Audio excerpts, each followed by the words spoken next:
Taste the Daily. கடந்த 4.5 ஆண்டுகளில் ஸ்டாலின் அரசு புதிய திட்டங்களை கொண்டுவரவில்லை என அதிமுக தலைமை நிலைய செயலாளர் SP வேலுமணி குற்றம் சாட்டியுள்ளார். திருவள்ளூர் மாவட்டம் மஞ்சங்கரணையில் கழக மாணவரணி சார்பில் கழக மாணவரணி செயலாளர் சிங்கை ராமச்சந்திரன் தலைமையில் நடைபெற்ற இளம் பேச்சாளர்கள் பயிற்சி பட்டறையில் தமிழகம் முழுவதும் தேர்ந்தெடுக்கப்பட்ட 200க்கும் மேற்பட்ட மாணவர்கள் கலந்து கொண்டு பயிற்சி பெற்றனர். இதன் இறுதி நாளில் அதிமுக தலைமை நிலைய செயலாளர் SP வேலுமணி கலந்து கொண்டு ஆலோசனைகளையும் கல்லூரி மாணவர்களுக்கு புதிய உறுப்பினர் அடையாள அட்டைகளையும் வழங்கினார். அப்போது புரட்சித் தலைவர் MGRின் நாளை நமதே பாடலை இளம் பேச்சாளர்கள் பாடினர்.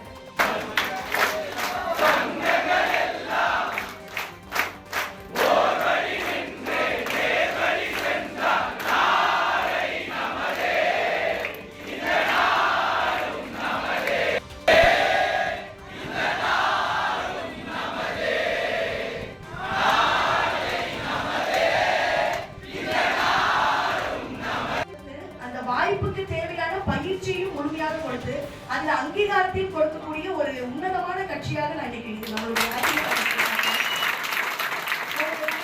பேசுறோம் அப்படின்னா நம்மளுடைய பேச்சை கேட்டு வெறும் கை தட்டிட்டு மட்டும் போகாம நம்மளுடைய பேச்சு ஓட்டுகளாக எப்படி மாற்றணுமோ அதற்கான அனைத்து பயிற்சிகளுமே கொடுக்கணும்.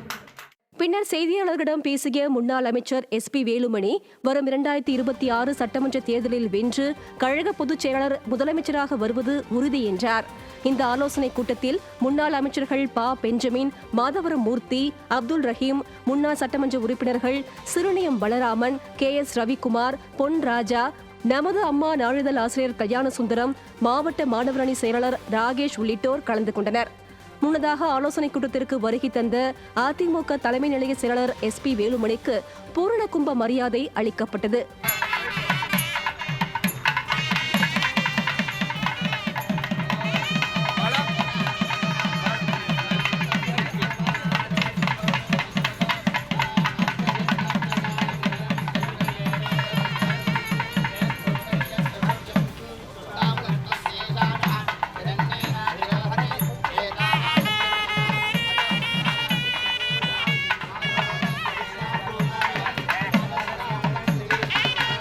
மாணவரணி சார்பாக தமிழ்நாடு முழுவதும் கிட்டத்தட்ட ஒரு 1500 பேர் பேச்சாளராக தேர்வு நடந்தது. நம்முடைய அறிவித்த சிங்கை ராமச்சந்திரன் அவர்கள் நம்முடைய எடப்பாடி உத்தரவின் பேரில் அந்த வேலையை பார்த்து கொண்டிருந்தார்கள். இன்றைக்கு 160 பேர் அதில் தேர்ந்தெடுக்கப்பட்டு இன்றைய தினம் நம்முடைய ஜெயரணம் கல்லூரியில் இன்றைக்கு பயிற்சி முகாம் 4 நாட்கள் தொடர்ந்து நடந்து கொண்டிருக்கிறது. அந்த பயிற்சி முகாமில் கலந்து கொண்டோம். சிறப்பான முறையில் பயிற்சி நடந்து கொண்டிருக்கிறது. இன்றைக்கு சிறந்த இளைஞர்கள், சகோதரர்கள் ஒரு சிறப்பான முறையில் புரட்சித் தலைவர் MGRுடைய ஆட்சி, அம்மாவுடைய ஆட்சி, எடப்பாடியார் அவர்கள் 4 வருடம் 2 மாதம் அற்புதமான ஆட்சியை தந்து தமிழ்நாட்டுக்கு அதிகமான திட்டங்கள் தந்த முதலமைச்சராக எடப்பாடியார் அவர்கள் இருந்தார்கள். அந்த சாதனைகள் எல்லாம் இன்றைக்கு சிறப்பான முறையில் பேசினார்கள். அதே போல் இன்றைக்கு 4.5 ஆண்டுகளாக திராவிட முன்னேற்றக் கழகம் எந்த திட்டம் செய்யவில்லை மக்களுக்கு, அதையும் சிறப்பான முறையில் பேசினார்கள்.